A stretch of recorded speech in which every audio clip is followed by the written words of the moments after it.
नमस्कार दोस्तों, 8 PM में आपका स्वागत है। मैं हूं आपका दोस्त धर्मेंद्र कंवाली। दोस्तों, अगर आपको याद हो तो फरवरी 2022 में हिसार के तत्कालीन एसपी डीआईजी बलवंत सिंह राणा पर एक स्थानीय कारोबारी प्रदीप सिंह नेहरा ने भ्रष्टाचार के गंभीर आरोप लगाए थे। प्रदीप नेहरा ने अपने आरोपों पर जहां मीडिया से खुलकर बातचीत की थी, वहीं एक शिकायत आईजी हिसार को भी दी थी।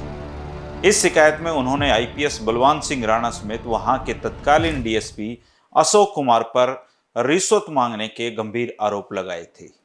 ये आरोप न केवल सोशल मीडिया पर बल्कि बहुत सारे समाचार पत्रों में भी प्रकाशित किए गए थे और डीआईजी बलवंत सिंह राणा का वर्षन भी तब जारी हुआ था, जो उन्होंने अपने पीआरओ के माध्यम से किया था। इन आरोपों के कुछ दिन बाद ही डीआईजी बलवंत सिंह राणा का हिसार से तबादला गुड़गांव हो गया था। हरिभूमि टीवी पर न केवल कारोबारी प्रदीप सिंह नेहरा पर सारे आरोपों पर विस्तार से मैंने बातचीत की थी, बल्कि इस बातचीत में डीआईजी का वर्षन भी शामिल किया गया था, ताकि दोनों पक्षों को दिखाया जा सके, दोनों पक्षों की बात को सामने रखा जा सके। न केवल प्रदीप नेहरा से बातचीत की गई उन आरोपों पर, बल्कि डीआईजी साहब के वर्जन को भी मैंने अपनी रिपोर्ट में डाला था। वो रिपोर्ट अब भी यूट्यूब पर मौजूद है, आप उसको देख सकते हैं। पूरे आरोपों पर, हर सवाल पर बातचीत की गई थी। इसके बाद जब प्रदीप नेहरा जी ने आईजी को शिकायत दी और आईजी हिसार ने जब इस शिकायत पर जांच की, तो न केवल डीआईजी बलवंत सिंह राणा को इस मामले में पूरी तरीके से क्लीन चिट दे दी, बल्कि इन सारे आरोपों को सच्चाई से परे माना गया और आईजी द्वारा की गई जांच रिपोर्ट की प्रति अब सोशल मीडिया पर वायरल हो रही है। और सोशल मीडिया के माध्यम से ही ये प्रति मुझे भी प्राप्त हुई है, जिसके 2 पन्ने हैं, पहला और आखिरी। सूचना के अधिकार कानून के तहत मांगी गई इस प्रति में तमाम बातें साफ साफ दर्ज हैं। रिपोर्ट पर सबसे पहले यहां आप देखेंगे गोपनीय लिखा हुआ है और ये आईजी हिसार की तरफ से डीजीपी हरियाणा पंचकुला को लिखी गई है ये जो रिपोर्ट है।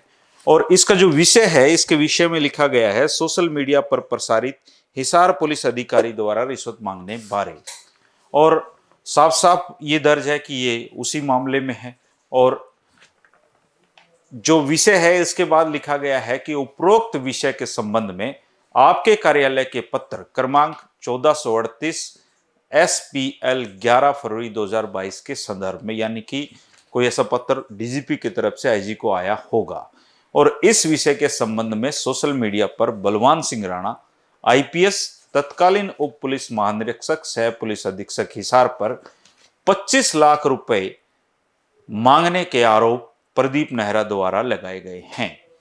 पहले उनसे अशोक कुमार, जो हरियाणा पुलिस सेवा के उप निरीक्षक अधीक्षक हेडक्वार्टर हिसार के माध्यम से 50 लाख रुपए की रिश्वत मांगने के आरोप वायरल वीडियो में लगाए गए थे।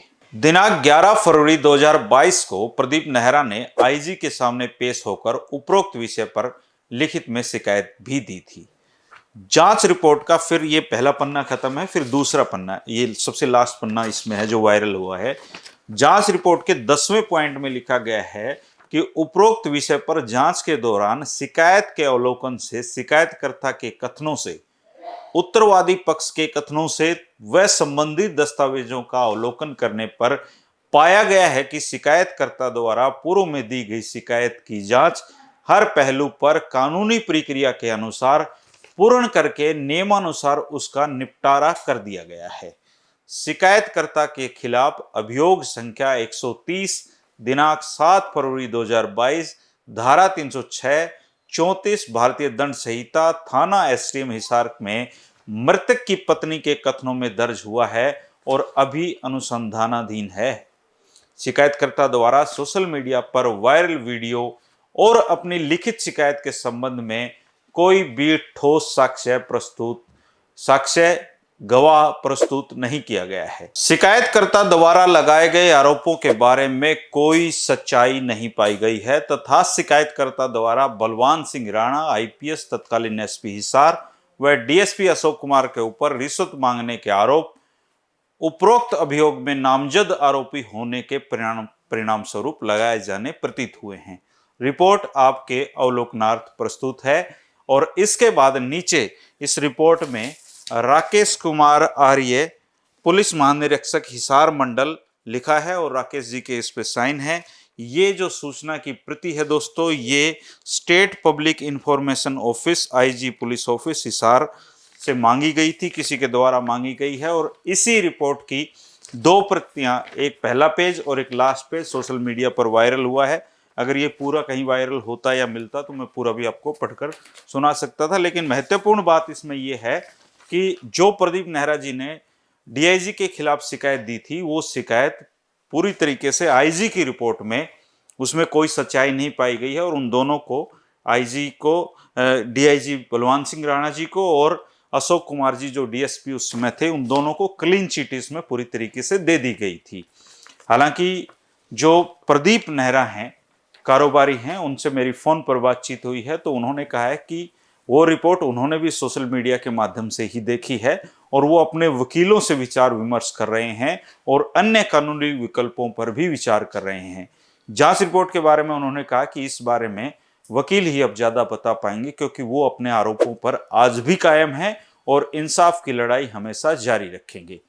डीआईजी बलवान सिंह राणा भी अगर इस वीडियो को देख रहे हों या उनके जानकार उनको बता पाएं, तो अगर वो भी इन सारे आरोपों पर जो लगे थे और उसके बाद अब क्लीन चिट उनको मिली है, तो वो भी अगर मुझसे बातचीत करना चाहते हैं या अपनी बातचीत हरिभूमि टीवी पर रखना चाहते हैं तो मुझे समय दे सकते हैं। मैं स्क्रीन पर अपना मोबाइल नंबर दे रहा हूं ताकि वो मुझसे बात कर सकें।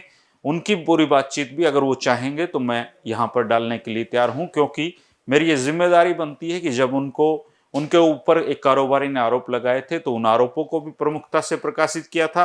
उसके बाद डीआईजी साहब का जो वर्सन था आधिकारिक रूप से कि इन आरोपों पर उनका क्या कहना है, वो भी मैंने उस रिपोर्ट में शामिल किया था ताकि दोनों पक्षों को बराबर रखा जा सके।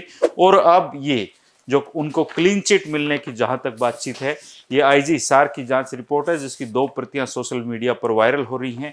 ये भी आप तक पहुंचाना इसलिए जरूरी था ताकि सारे पक्षों को बराबर महत्व दिया जा सके, सब पक्षों को शामिल किया जा सके। और अगर डीआईजी साहब चाहें तो मुझसे कभी भी बात कर सकते हैं, मिलने का समय दे सकते हैं। मैं उनको पूरे जो बातचीत है वो भी सोशल मीडिया पर हरिभूमि टीवी के माध्यम से आप तक ले जाने का काम करूंगा, ताकि हमारा काम है जनता तक सूचनाएं देना, जो हो रहा है उसको बताना, चाहे वो किसी भी पक्ष का हो, सब पक्षों को महत्व देना पत्रकारिता की एक नैतिक दायित्व बनता है। तो ये थी दोस्तों जांच रिपोर्ट जो सोशल मीडिया पर वायरल हुई है।